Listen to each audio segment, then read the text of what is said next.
407 బూత్లు ఉంటే ప్రతి బూత్లో మా జూబ్లీహిల్స్ స్థానిక నాయకత్వం చాలా అద్భుతంగా కష్టపడ్డారు.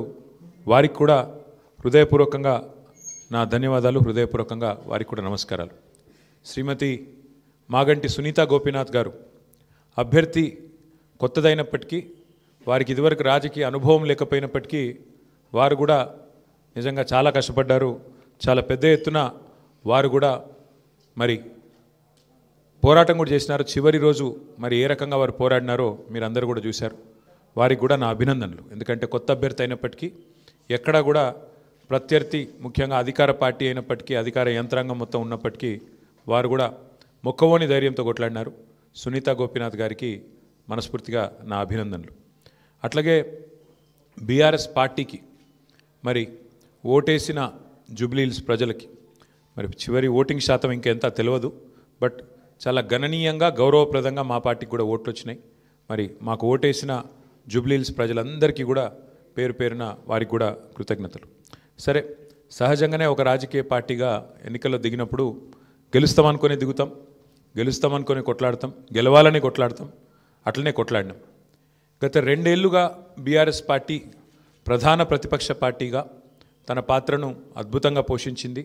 ప్రజా సమస్యలను మరి కేంద్రంగా చేసుకొని ప్రజల వాదనను, ప్రజల వేదనను ఇవాళ ప్రభుత్వం ముందు పెట్టడంలో, అది శాసనసభలో అయితేనేమి, ప్రజాక్షేత్రంలో అయితేనేమి, సోషల్ మీడియాలో అయితేనేమి చాలా బలంగా బీఆర్ఎస్ పనిచేస్తున్నది. మా పని ఇట్లాగే భవిష్యత్తులో కూడా కొనసాగుతూనే ఉంటుంది. ఎందుకంటే ఈ ఉప ఎన్నికల్లో కూడా మేము నిజాయితీగా కొట్లాడినాం. ప్రజా సమస్యలనే కేంద్ర బిందువుగా చేసుకొని, ప్రజలనే ఎజెండాగా చేసుకొని ఎన్నికల్లో డెఫినెట్గా చిత్తశుద్ధితో నిజాయితీగా మేము కొట్లాడినాం. మీకు తెలుసు ఎట్లా ఎన్నికలు జరిగినాయో కూడా అందరూ చూసినారు, నేను చెప్పక్కర్లేదు ప్రత్యేకంగా.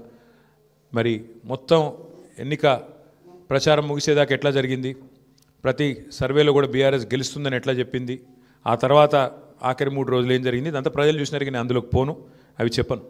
కానీ ఒకటి మాత్రం వాస్తవం, ఈ ఎన్నిక డెఫినెట్గా మరి మాకు కొత్త ఉత్సాహాన్ని ఇచ్చింది, కొత్త బలాన్ని ఇచ్చింది. ఎందుకంటే మరి స్పష్టంగా ప్రజలు ఒక తీర్పు ఇచ్చారు. ఈ రాష్ట్రంలో ప్రత్యామ్నాయం కేవలం బీఆర్ఎస్ మాత్రమే. ఇంకా అది అందులో అనుమానమే లేకుండా ఖచ్చితంగా ఈ ప్రభుత్వం ఏదైతే పనిచేస్తుందో వారికి ప్రత్యామ్నాయంగా పోరాడుతున్న ఒకే ఒక్క పార్టీ బీఆర్ఎస్ అనే మాట స్పష్టంగా ప్రజలు చెప్పారు. డెఫినెట్గా దాన్ని కూడా మేము మాకు ఒక సానుకూల అంశంగానే తీసుకుంటా ఉన్నాం. సరే, ఇక ఈ ఎన్నికల్లో ఏ రకంగా అధికార యంత్రాంగం మోహరించింది, ఏ రకంగా వారు పనిచేశారు, ఇవన్నీ కూడా మీ కళ్ళ ముందున్నాయి. నేను వాటి విషయంలోకి ఎక్కువగా పోను. 2014 నుంచి 2023 మధ్యన కూడా చాలా ఉప ఎన్నికలు మన రాష్ట్రంలో జరిగినాయి. దాదాపు 7 ఉప ఎన్నికలు జరిగినాయి. ఈ 7 ఉప ఎన్నికలు పాలేరు కానీ, నారాయణ ఖేడ్ కానీ, హుజూర్ నగర్ కానీ, దుబ్బాక కానీ, నాగార్జున సాగర్ కానీ, హుజూరాబాద్ కానీ, మునుగోడు కానీ, ఈ అన్ని ఉప ఎన్నికల్లో మీరు ఆ రోజు కనుక గమనించినట్టయితే అప్పటి ప్రతిపక్ష పార్టీ కాంగ్రెస్ పార్టీ, ప్రధాన ప్రతిపక్ష పార్టీ, ఒక్క ఉప ఎన్నికల్లో కూడా గెలవలేదు. 7 ఉప ఎన్నికల్లో మేము దాదాపు అన్ని గెలిచాం, దాదాపు 5 గెలిచాం, ఒక 2 ఓడిపోయాం అంతే తప్ప మరి ప్రతిపక్షంలో ఉన్న కాంగ్రెస్ పార్టీ ఆనాడు ఒక్క ఉప ఎన్నికల్లో గెలవకపోయినా చివరికి మళ్ళీ 2023 సార్వత్రిక ఎన్నికల్లో వారు విజయం సాధించారు, గవర్నమెంట్ కూడా ఫామ్ చేశారు. అట్లాగే మధ్యలో జిహెచ్ఎంసీ ఎన్నికలు వస్తే కూడా, గ్రేటర్ హైదరాబాద్ కార్పొరేషన్ ఎన్నికల్లో కూడా మరి ప్రతిపక్షంలో ఉన్న కాంగ్రెస్ పార్టీకి ఆనాడు కేవలం 1-2 కార్పొరేటర్ సీట్లు వచ్చిన విషయం కూడా ఒక్కసారి గమనంలోకి తీసుకోవాలని చెప్పి కూడా నేను కోరుతా ఉన్నా. అట్లాగే ఈ ఎన్నికల్లో ముఖ్యంగా ప్రజల తరపున వాదన బలంగా వినిపించగలిగాం. ఎన్నికల ఎజెండాను ఖచ్చితంగా నిర్దిష్టంగా బలంగా ప్రతిపక్షంగా మేమే సెట్ చేయగలిగాం. ప్రజా సమస్యలను ప్రధానంగా 6 గ్యారంటీల అమలులో ప్రభుత్వ వైఫల్యాన్ని బలంగా ప్రజల్లోకి తీసుకొని పోయాం. 6 గ్యారంటీల విషయంలో ప్రభుత్వం చేసిన మోసాన్ని తీసుకొని పోయాం. హామీల ఎగవేతను బాకీ కార్డుల రూపంలో ప్రధాన చర్చగా చేయగలిగాము.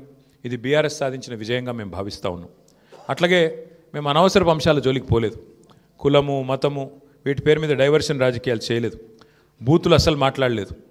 ఆఖరికి ప్రభుత్వంలో ఉన్నవాళ్ళు ఫ్రస్ట్రేట్ అయిపోయి బూతులు మాట్లాడినా మేము మాత్రం బూతులు మాట్లాడలేదు. కేవలం ప్రజా సమస్యల గురించే మాట్లాడాం.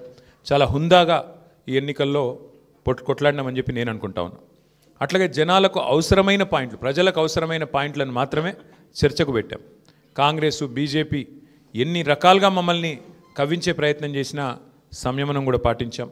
అట్లాగే మేమేం చేశాము, ఎందుకంటే ఒక 10 ఏళ్ళు ప్రభుత్వాన్ని నడిపిన ఒక జవాబుదారీ పార్టీగా, ఒక బాధ్యత గల ప్రతిపక్షంగా 10 ఏళ్ళు మీరు ఏం చేశారు జూబ్లీహిల్స్ కంటే 5,328 కోట్లతో అభివృద్ధి సంక్షేమ కార్యక్రమాలు చేశామని చెప్పి లెక్కల హితంగా, లెక్కల సహితంగా మరి ప్రజల ముందు పెట్టాము. చాలా పారదర్శకంగా పనిచేశామని చెప్పి ఎన్నికలు కూడా పోయినాం. అట్లాగే కాంగ్రెస్ ఎగ్గొట్టిన వాటిని కూడా లెక్కలతో సహా ఇంటింటికి తీసుకొని పోయాం బాకీ కార్డుల ద్వారా. అట్లాగే ప్రజా సమస్యలు, బస్సు ఛార్జీల పెంపు మీద నిరసన చెప్పాము. బస్తీ దవాఖానాలు విజిట్ చేసి ప్రభుత్వ యంత్రాంగంలో చలనం తీసుకొచ్చాము. హైడ్రా విధ్వంసం మీద, ప్రభుత్వంలో ఉన్న పెద్దల ద్వంద్వ ప్రమాణాల మీద, డబుల్ స్టాండర్డ్స్ మీద కూడా ప్రభుత్వాన్ని ఎండగట్టగలిగాం. ఆటో అన్నల సమస్యలను కూడా ప్రభుత్వం దృష్టికి తీసుకురాగలిగినాం. వాళ్ళ తరపున కూడా గట్టిగా మాట్లాడినాం. హైదరాబాద్లో రోడ్ల దుస్థితి విషయంలో కూడా ప్రభుత్వాన్ని కదిలింపజేయగలిగినాం. శాంతి భద్రతల విషయంలో కూడా మా నిరసన గట్టిగా చెప్పాం. ఈ రకంగా ప్రజా సమస్యలనే కేంద్ర బిందువుగా మా పార్టీ ఎన్నికల ప్రచారాన్ని చాలా హుందాగా నిర్వహించింది. తద్వారా ప్రభుత్వం కూడా మాట్లాడక తప్పని అనివార్యత కల్పించాం. చివరికి 2 ఏళ్లలో ఒక్కసారి కూడా మరి సమీక్ష చేయని ముఖ్యమంత్రి గారు ఆఖరి ఎలక్షన్ ముందు రోజు 6 గ్యారంటీల మీద సమీక్ష చేయక తప్పని పరిస్థితి కూడా వచ్చింది అంటే ముమ్మాటికి అది బీఆర్ఎస్ విజయమే. అట్లాగే 2 ఏళ్లుగా మైనారిటీకి మంత్రివర్గంలో స్థానం లేదు. బీఆర్ఎస్ ఏదైతే మరి మంత్రివర్గంలో ఇట్లా మైనారిటీలకు స్థానం లేదు, ఒక ఎంపీ లేరు, ఎమ్మెల్యే లేరు, ఎమ్మెల్సీ లేరు అని గట్టిగా మాట్లాడితే చివరికి అనివార్యంగా అజారుద్దీన్ గారికి మంత్రి పదవి ఇయ్యక తప్పని అనివార్యత కల్పించింది కూడా ఖచ్చితంగా మా యొక్క ఎన్నికల ప్రచార సరళి. తప్పకుండా ప్రధాన ప్రతిపక్షంగా మరి మా బాధ్యత మేము నిర్వర్తించినాం.